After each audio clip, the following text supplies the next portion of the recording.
Welcome to day two. Last year, when I talked about the foundation, I said we were a, relatively small do tank, and we have implemented over, in different projects valued at over $50 million. None of that would be possible but for the partnerships that we have established with many people, individuals that are here, organizations. And in that context, I want to thank UkraineInvest for being a partner in this conference and basically taking responsibility to organize and manage the next two panels. Likewise, we could not do the work without sponsors. And since I have one member of the Chopivsky family, let me take this occasion to thank the Chopivsky Family Foundation, which has supported us over these decades. Let me start by introducing Alexa, who's going to be moderating this section. Alexa is advisor to the Minister of the Economy of Ukraine and serves as deputy chairwoman of the supervisory board at UkraineInvest, Ukrainian Investment Promotion Office. She is also executive director of Ukraine House Davos. I was told that was all you wanted to mention.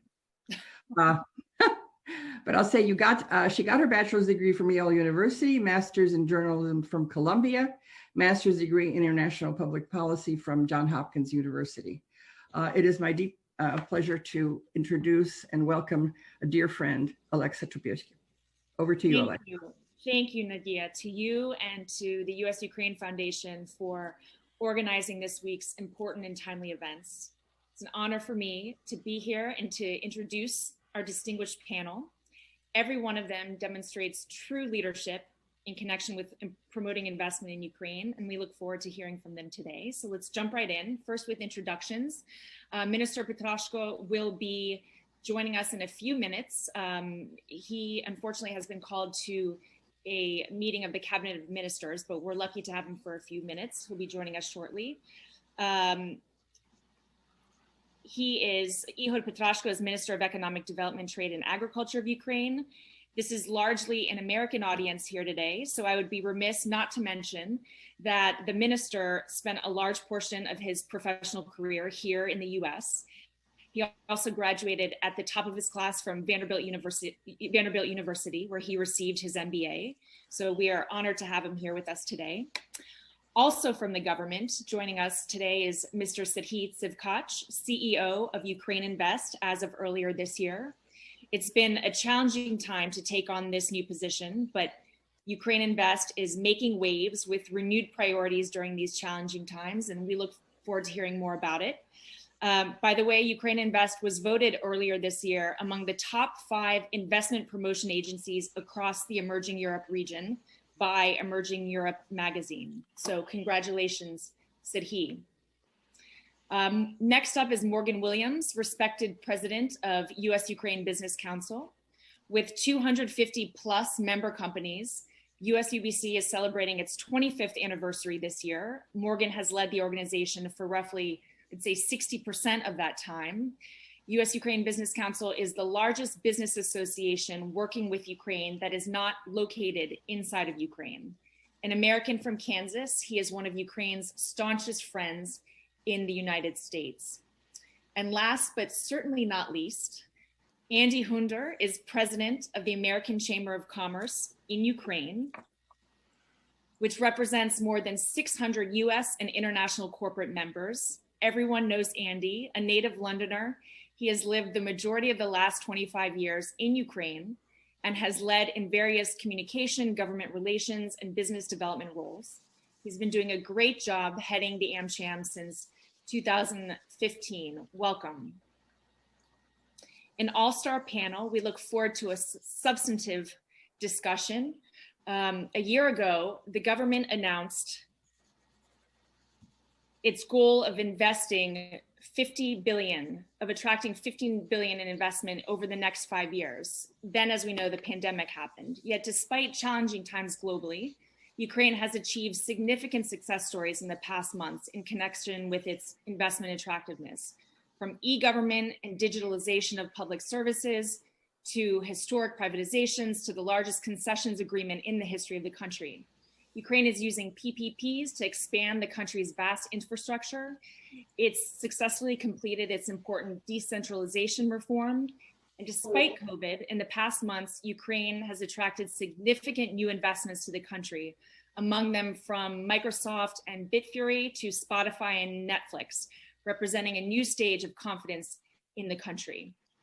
In this context, I'd like to start with Serhiy from UkraineInvest, but first we'd like to kick off with this video that debuted this past January alongside the World Economic Forum at Ukraine House Davos.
Andy, Morgan, Alexa, hello, Serhiy, Nadia.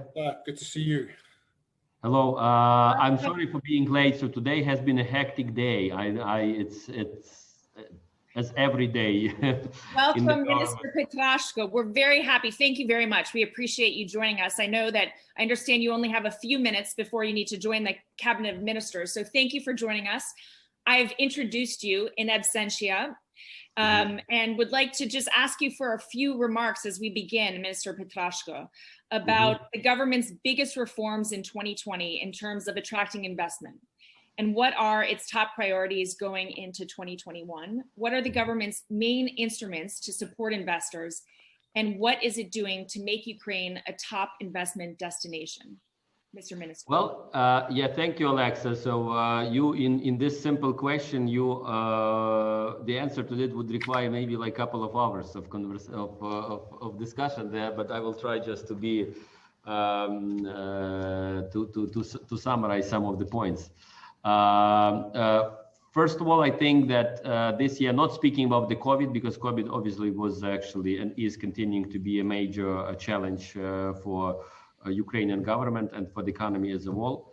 But I think the biggest achievements this year would be the launch of the land reform, the transparent small scale privatization there. Large scale privatization has started there, but hasn't been actually as active due to the COVID restrictions there. But the government worked this year and passed to the State Property Fund for further privatization many companies. Just recently we passed another 180 companies from the Ministry of Economy alone.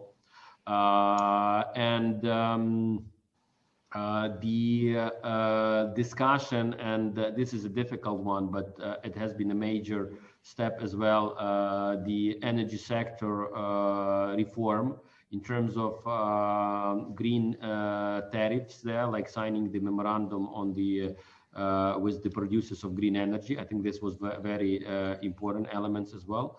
The achievements in terms of the maintaining the clear path towards the open market economy, and not going to the backwards in terms of the limiting trade and other things. Signing several free trade agreements, was the most large one being with Ukraine and United Kingdom, and continued negotiations on them. Launch of the discussion on revision of Ukraine-EU free trade deal. It has been 5 years already since EU-Ukraine association agreement signed. And now we are able just to come back to discussion on some of the new guidelines.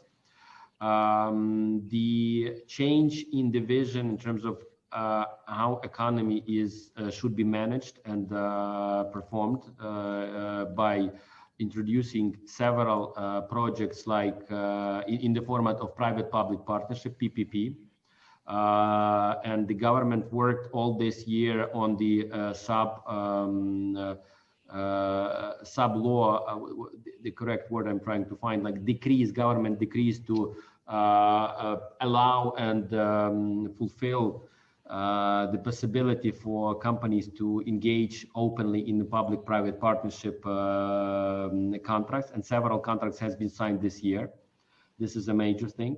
The relaunch of several institutions in terms of promoting investments and investor interest in Ukraine. And I see Serhiy Tsivkach and here as well, and UkraineInvest is a very important element, and Alexa is in the board as well of this entity. This is important step.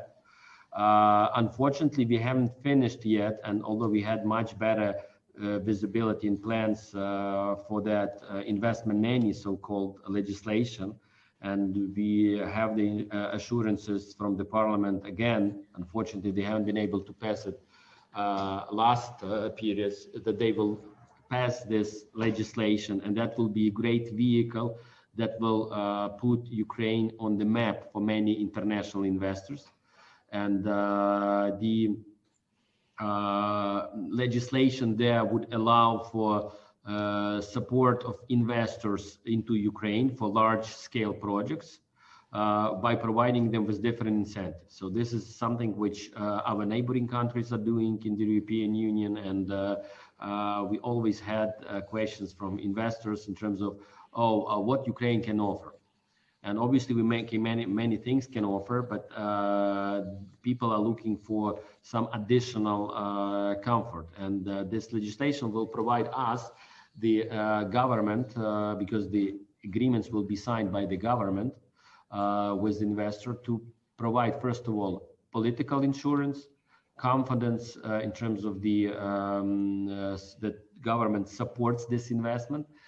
Third, economic stimulus up to 30% of the investments over a 10-year period of time, and as well additional assurances on the rule of law as it envisages this international arbitrage solutions as a choice, obviously. This one, the incentives which will continue to the next year, financing, the support of the small businesses there. I wanted to say medium, but not small. There, through complete relaunch of the program, we call it in Ukraine 579, but this is actually what would allow some additional compensation within our guidance with European unions that are allowed to be to provide support to the small businesses. And this program is over 16 billion hryvnias already. And we have a principal decision by the government as well, and as well by support from the Office of the President. This incentive will be continued in 2021. And moreover, we are proposing extending this program. There is an initiative in the EU during COVID times that increases the ability to provide more support to the small businesses. They want to actually implement this in Ukraine as well. I'm slowly moving into 2021. Portfolio investments. About 1 month ago, finally, we received this legislation from the parliament, signed by the president, and this will provide new tools for us, because we as a government working with tools, as every government, laws and regulations are our as well tools, and this tool will provide us with ability to provide so needed access to financing for, and here I would say already small and medium-sized businesses going forward. Other elements which has been done in the reform agenda included implementation of an expanding of electronic trade system through ProZorro, putting all government, all state property that for lease through the system. Now it will be available through ProZorro. Also maintaining and establishing different stricter rules to avoid bullying from some not fair competitors in there, like by increasing the threshold, they need to put money if they want to actually stop a tender or something like that. And there has been like tens and tens of such deregulation and transparency improvements that has been done this year. So that's what probably I would say on a brief response to what we have done. Wonderful. Mr. Minister, very briefly, in your view, what sectors are most attractive in terms of investment looking ahead to 2021? Yeah, we obviously we have a list of more than 100 projects, and also I encourage everyone to look at the UkraineInvest, and they have this online thing which they update on a regular basis, every 3 months, but as on a need basis as well. And those projects include all sectors there, like healthcare, energy, transport, tourism infrastructure, sport infrastructure, scientific and educational infrastructure, processing industries there. And some may say, oh, tourism, it has been hurt. It has been, but it also provides opportunity for investors there, because internal tourism in Ukraine is well underdeveloped there. And many Ukrainians, and this will probably be a trend for other countries as well, would first of all look into internal travel, because now with uncertainty in terms of where you travel, what the country's response are, what will happen, it's a foreign countries and everywhere. So people tend actually to choose inbound travel. So that's also very important field for investments. About 40% of those projects that are currently, would say, we as a government market, are in the field of infrastructure and transport there. And also many priority investments are in related with the Zaliznytsia, for example, and future unbundling of that, with access to private cargo, with future access to private locomotives, and this is something which will be interesting. We also encourage, but this is something which we will need still to put on the table to be able to offer it, is the so-called long-term commitments of the government. So we are, it has been several months, but we are working. It's a tough decision, not this decision, but it's a tough work to do, because there are many things need to be changed for that, which will allow government to provide long-term commitments and compensation to investors. For example, why Ukraine cannot build concession roads? because we understand that every concession road, if you're talking about Kyiv, for example, this is like 8 to 10 billion just like for half of it. Obviously, this should be a paid road because investor otherwise would not be able to cover it there. But it's a long-term commitment there. So we cannot right now sign such commitment for 30 years, saying for someone to come to build it, to have a traffic, but if the traffic is not enough, obviously we need to compensate. Why the government needs it? Because we don't have this kind of money available there. And in terms of Ukraine infrastructure, this is hundreds of billions of dollars there. And with obviously making sure that the access to this, there will be free access to the infrastructure. This is just one example there. And we hope in the second quarter, we will be able to offer already investors such a vehicle, and we'll be asking them to join us in terms of discussion. As well, our slogan, maybe for the Minister of Economy as well, that we want investors, and we want actually investors to produce in Ukraine. We are not saying like buy Ukrainian, we are saying produce in Ukraine. And then this product can be either exported or sold here. And this is something which our objective is. Wonderful. Minister, I'm getting a message that you're due here at your next meeting. We're very grateful to you for taking the time to be with us. Thank you. I thank you, Alexa, and sorry for such a short time there, because today has not really been planned, and it would not be fair like to cancel it, obviously to reschedule, since obviously you will have a great discussion panel. And Morgan, very glad to see you. Nadia, very glad to see you. Andy, very glad to see you actually on those screens, and many other people who are not on the screen here, because I only see like the first page. So thank you, and have a great working session. Thank you, Minister Petrashko. We're grateful. Serhiy, let's jump to you. Congratulations on your UkraineInvest conference in Kyiv this past Friday. Everyone can learn more online via the UkraineInvest website. Tell us about UkraineInvest's latest FDI strategy. What is it? What are the goals? Tell us about the new development in UkraineInvest activities in the regions and worldwide. Also about your activities working with Parliament to develop legislation.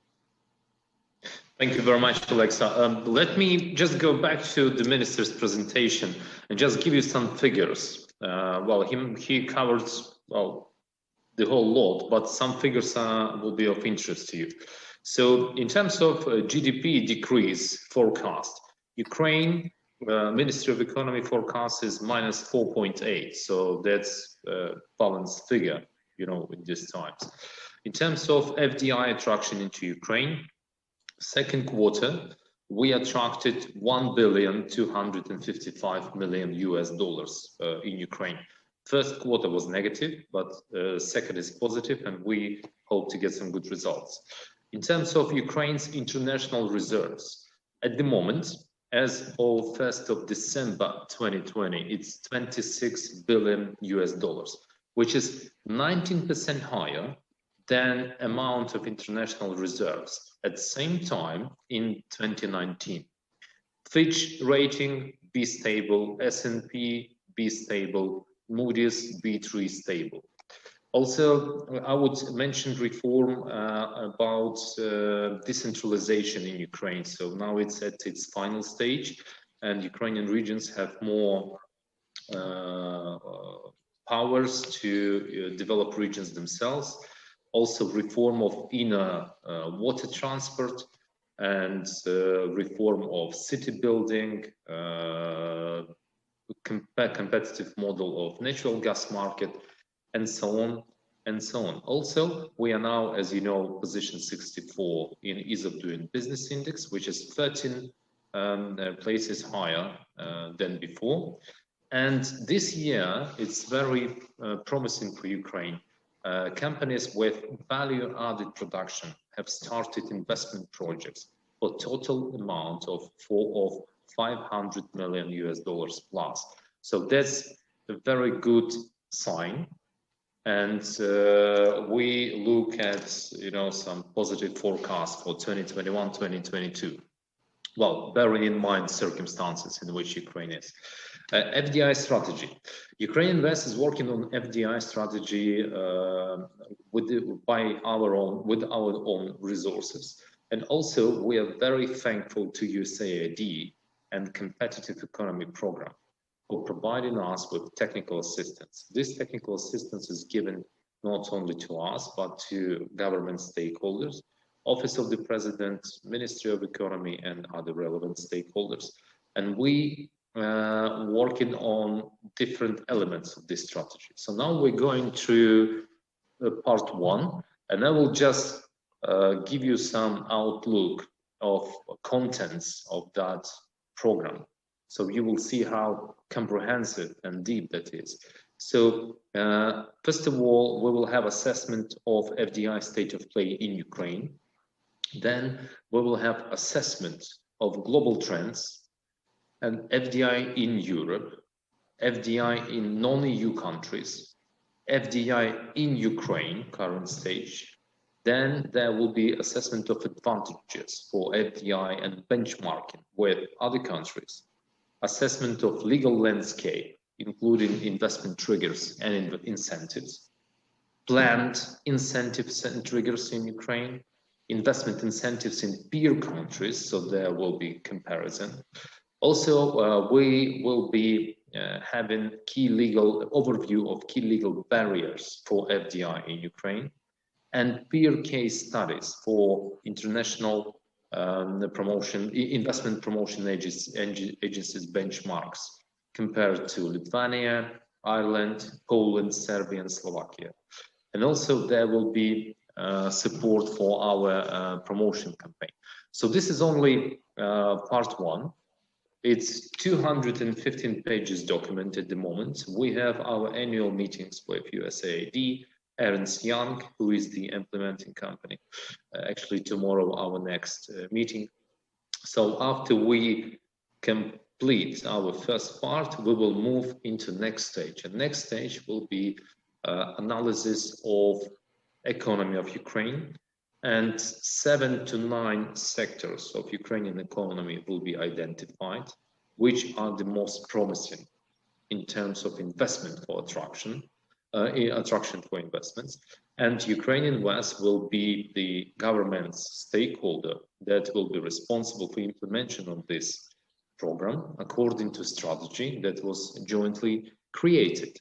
There will be specific outreach campaign, and we will have our activities planned beginning January, probably through May, based on these findings, on these results. So I would like to thank our partners, USAID and EY and all other Ukrainian stakeholders that will be involved.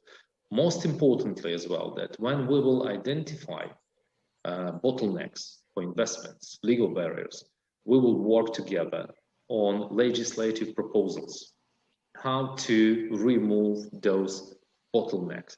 So I have very big expectations for this program, and we will be giving you updates all the time about what's happening there. UI strategy, UkraineInvest strategy. As you know, well, Alexa and Andy, they are members of our supervisory board, so thank you very much for your continuous support. You know what we do, but the rest of the audience, I would like to tell you a couple of words about our strategy. So our strategy now is to pay attention, first of all, to international chain of connections of UkraineInvest. So to do that, to have our representation throughout the world, we have started our active work with Ministry of Foreign Affairs. We already have our pilot project focused on Gulf countries. How this will work out? So we as UkraineInvest, as agency that is working in Kiev at central level, we will be preparing latest unified analytical material for embassy representatives, first of all in pilot region and then worldwide. And information about specific investment projects. Things like UkraineInvest Guide as well, our analytical material that we have developed that includes overview of sectoral of Ukrainian economy and overview of specific investment projects. Then after representative of embassies, they meet investors, they provide feedback to us, and then we communicate with Ukrainian regions and make sure that investor is properly supported in Ukraine throughout the process of starting from investment idea and ending with starting the project and providing proper aftercare for all investors in Ukraine. We understand that it is very important to have strong regional support for investors. Therefore, we also have our regional policy. We are working now on a system that will create rankings, investment rankings for regions of Ukraine. And there will be a lot of information about, how they treat investors, how the agencies work, how investors operate in the regions. So we are working on this again with international stakeholders and Ukrainian expert organizations. So we expect to have this program, created first draft of it by the end of January, and then February, March, we expect to start some pilot project as well. Also, it is very important for us in terms of strategy to connect things that we do internationally and things that we do in Ukraine.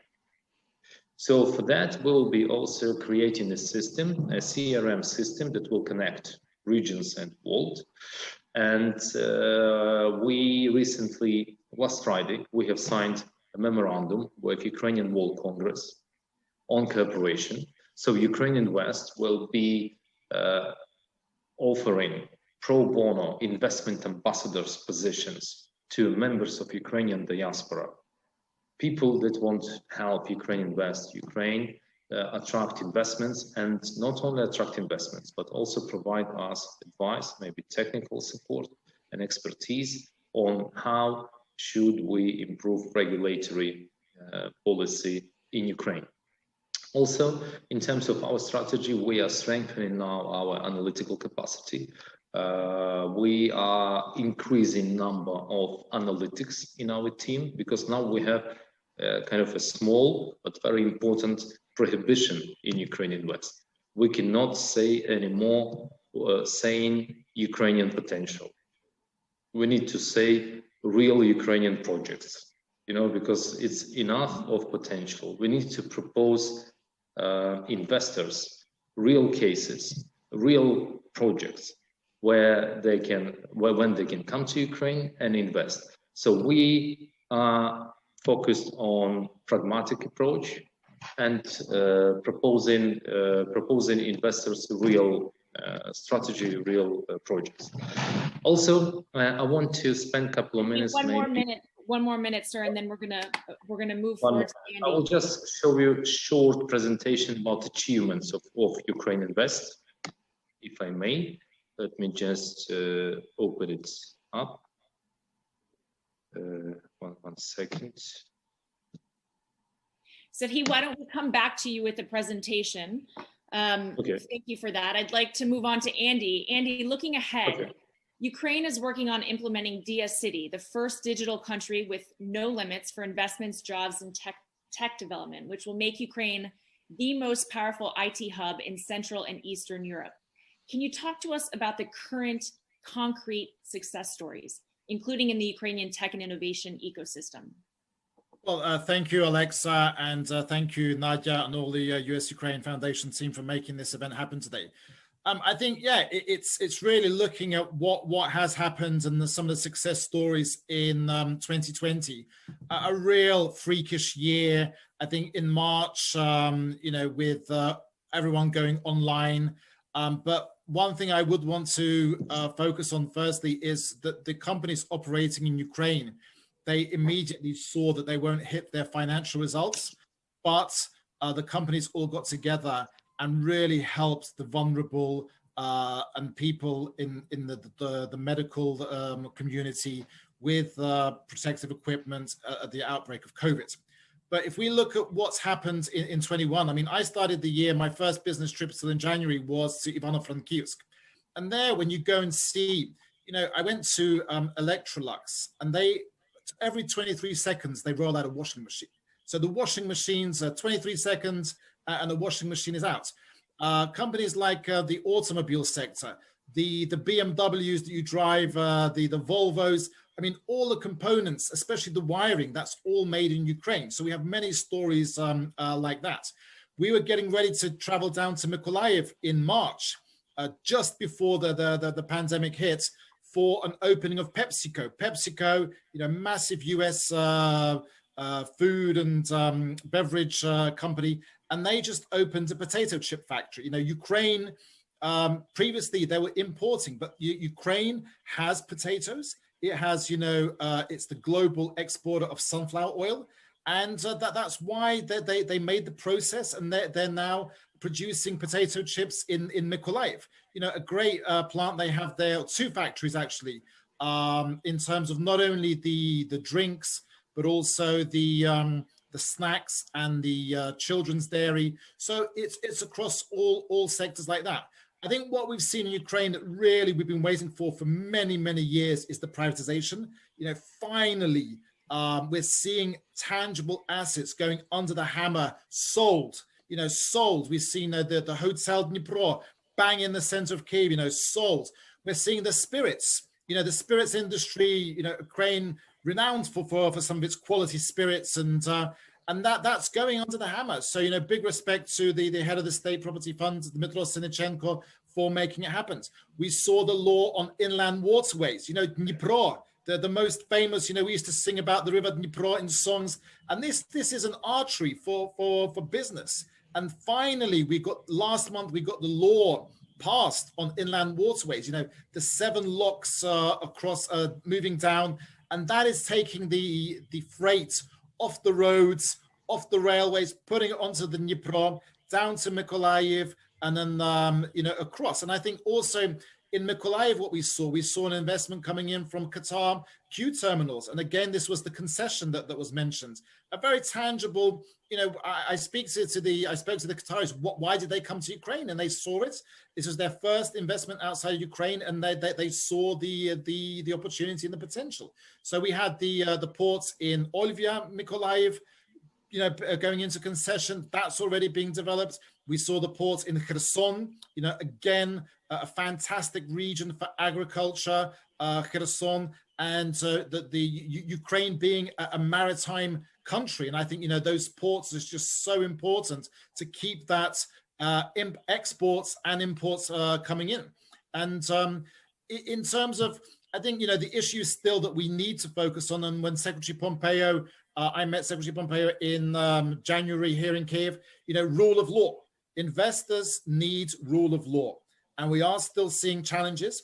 So, the message to the government is, understand what the investors want. Investors want clear predictability. They want, the opportunities are here. And, we're very grateful to many who are, working together, making Ukraine a better place where to do business. But there's still a lot to do.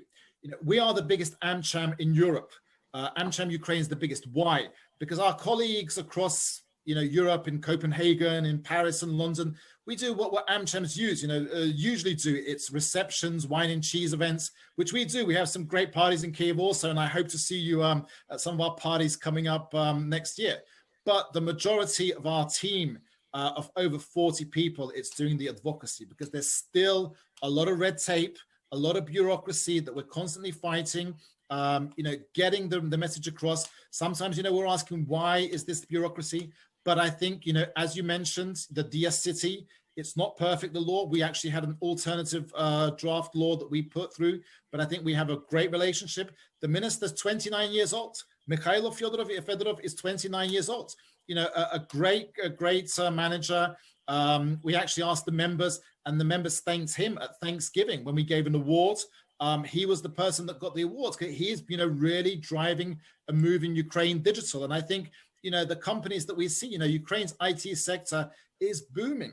I think, it's supporting the companies that have already invested in Ukraine, but also those that are looking. I could go on and on and on sector by sector, but I'll probably just, cut off there. But in a nutshell, yes, we're excited moving forward to 21. I think, with the privatization, 3,000 state-owned entities, that still are there to be taken, massive sources of corruption so far. So obviously that there was no appetite for many people to give up apparently these loss-making entities, but no one wants to give them up. So, put them under the hammer, privatize them, sell them off. That the state should not be managing 3,000 enterprises. Give it to the private sector. That's our clear message. And also, all the other sectors. I think we're excited about the waterways. Get that Dnipro. We want to see vessels moving up and down on the Dnipro. And I think it's a good sign for commerce, and it's a good sign for trade. Thank you, Andy. Morgan, I'd like to turn to you. From your vantage point here in DC, what are the main current challenges, and what does the business community most look forward to from the Ukrainian government in 2021? Alexa, thank you very much. We appreciate your strong work for Ukraine. We want to thank Nadim McConnell for the two-day conference that they're putting on. And I also want to thank my colleagues there at UkraineInvest and AmCham. They're doing a great job. And as you know, the strongest forces in Ukraine today are civil society and private organizations, private businesses, private foundations who are working together to move Ukraine forward. And we need a strong private sector presence, not just in business, but in trade associations. Number one, from the U.S.-Ukraine Business Council point of view, we still think that 75% of the expansion of business and new investments are going to come from companies that are already in Ukraine. Most of them been there for 20, 25 years. They know Ukraine.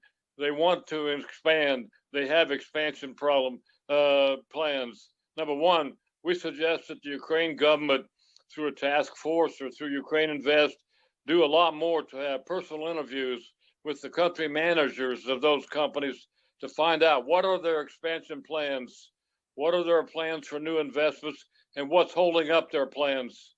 Mm-hmm. Then we find that the country managers in Ukraine of all these large corporations, particularly U.S., most of them report to an office in Europe.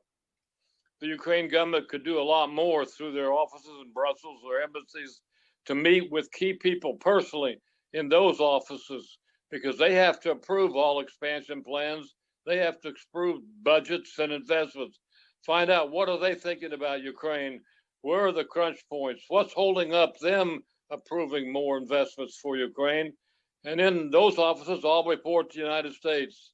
So investment and expansion plans are made by the company's office in the United States in cooperation with Europe and in Ukraine. So we think finding out more about what's holding up the plans, what are the crunch points, what are the problems, is very critical. And it's very obvious that many times those crunch points are not very large, or they've been around for a long time, but they hold up investment and expansion. So our main recommendation is that they focus more on the companies that are already there, find out what their expansion plans are, what's holding up those expansion plans, and then work on those crunch points. We have all kinds of problems with the taxes, with imports, with the anti-monopoly committee, with the courts. There's all kinds of sticking points that stop expansion and new investments. So it's very critical that the government of Ukraine do more to find out what all those points are, find out where the key decisions are made, and work in those places. Morgan, what does the business community hope for from the Biden administration in terms of U.S.-Ukraine relations in the business community? Number one, the U.S. business community is watching very carefully the appointments that the Biden administration makes. They want to make sure that the appointments, particularly that involve in international relations, that those people are experienced. They know where Ukraine is. They don't have to look up on Google to find Ukraine, and that they understand who Mr. Putin is and what his strategy is for Ukraine, and what its strategy is against the West. So far, we're very pleased with the appointments from the Biden administration, that they do have experience. They are very interested in Ukraine, and they know who Mr. Putin is. Secondly, we'd like to have stronger support for the defense of Ukraine from the new Biden administration. There's a lot more the United States could do to help Ukraine defend itself. Third, we'd hope that the appointment of a new ambassador for Ukraine would be high priority. Normally, ambassadorships, sometimes they don't get to them between April and May, and then through the process, you might not have a new ambassador till summer or fall. We hope a new ambassador for Ukraine will be high on their list, and that could be moved forward quickly, which is very important, that the Biden administration have their own ambassador in Ukraine, and that get done hopefully by mid-spring and not mid-fall or mid-summer. Fourth, we hope that they practice tough law on corruption. There's too many times Ukraine is getting let off the hook by Europe and by IMF and the United States when it comes to reforming on corruption and moving reforms forward. So we hope there's a lot of tough love from the Biden administration. And last, we hope there's a high-level visit to Ukraine soon after the Biden administration comes in. They need to pick somebody who's going to be working on Ukraine at a very high level and get them out to Ukraine for a few days. That's going to be a signal to investors that the Biden administration is really going to be serious about Ukraine. So those are the 5 things that we're watching and hope for the Biden administration. Strong points. Thank you, Morgan, for that clear ask from USUBC. Serhiy, I'd like to circle back to you and your presentation. Thank you. So that presentation was just a brief outline what UkraineInvest achieved during last year. Let me open it up. So UkraineInvest in first, can you see presentation? Is it shared now? Yes, we see it. Yes, okay. So in first half of the year, UkraineInvest have dealt with 50 investment projects, provided 187 consultations. That includes written consultations. 70 new investment projects were identified. $323 million were attracted and unlocked into Ukraine. And also our team in first half of the year, they were supporting drafting of the law on incentives for big investments. Second half of the year, we are working now on 54 investment projects, total value around $5.3 billion. During the last 6 months, we have successfully attracted and unlocked FDIs in amount of $315 million. We have identified 78 new investment projects, and this was done through creation of UkraineInvest Guide, analytical tool that I have mentioned before and Minister Petrashko mentioned before. We have included in our guide 65 projects, and in order to include those, we had to analyze over 650 investment projects that came from different regions of Ukraine. That shows that Ukrainian businesses and states still need to be better prepared for cooperation with foreign investors. They need to understand how to position themselves, how to do feasibility studies, pre-feasibility studies, and be ready for cooperation. But it's a very good advocacy, because when we have analyzed 650 projects, we not only kind of declined them, we also provided feedback for Ukrainian companies and state authorities, saying that you need to improve this part of your preparations or the other part. So it's very good advocacy and educational activity as well. Also, we are working now on 3 targeted programs. One is industrial relocation, because as you know, it's now kind of this concept of second China worldwide, because chain of supply chains, they are getting shorter because of COVID, because of troubles, logistics, and so on. So Ukraine must use this opportunity and become important part of European, regional, and maybe some global supply chain. So we are working on it now. We think that industrial parks in Ukraine can become that starting point for industrial relocation. We already working with all of them throughout Ukraine. They are also included in our UkraineInvest guide, so you can see already which industrial parks are ready to welcome foreign residents, foreign companies, and Ukrainian companies as well, in order to start manufacturing production there. And we have some good cases now. And by the way, a lot of questions about industrial relocation comes from EU countries. We didn't get so many requests before, but now because of this shorter supply chain situation, it's very high on agenda for European companies as well. Also, we are working on the program for SME support, because as you know, we have this draft law for incentives for big investments. That we are talking 20 million euros plus, but we need to think about SMEs. We cannot afford to lose that level playing field. We need to have equal conditions for business development for big, small, medium, micro companies and enterprises. So UkraineInvest is working on this now. And also import substitution. We analyzing import lines, because for investors it's always important to understand where the market for them. When they produce goods, where are they going to sell them? In Ukraine, in neighboring country, or originally. And during the last 6 months, we provided 298 consultations, including written consultations and written advisory documents for investors. And I encourage all investors or experts that are listening to us now, always please come to UkraineInvest first. If we will be helping you from the date your idea has emerged about investing in Ukraine, so then your operations in Ukraine will be smoother, because we have professional team, we have analytics, we have lawyers, we are well equipped to do that. Also, during the last 6 months, we have worked on 5 draft law proposals, and we are working on that with Parliament of Ukraine.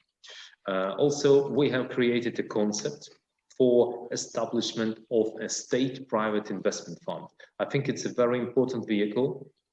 This vehicle will show cooperation between state, private investor and donors.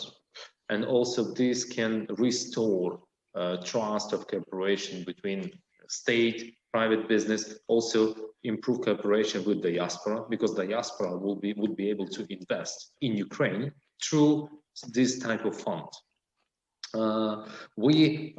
You can congratulate Ukraine or UkraineInvest. Today, government of Ukraine voted for our idea to create government commission under Prime Minister of Ukraine on protection of business rights and development of investment climate. So it has been officially set up today, and we hopefully will have our first meeting by the end of this year or beginning next year. And we will be taking all those ideas, how to unlock business activities in Ukraine and how to develop investment climate in Ukraine. Cooperation with Ministry of Foreign Affairs and Diaspora, I have mentioned that before. Investment ranking, I mentioned it before. UkraineInvest guide as well. Cooperation with technical assistance programs also. And CRM system, I also mentioned that before, that's communication between regions of Ukraine and the world through UkraineInvest.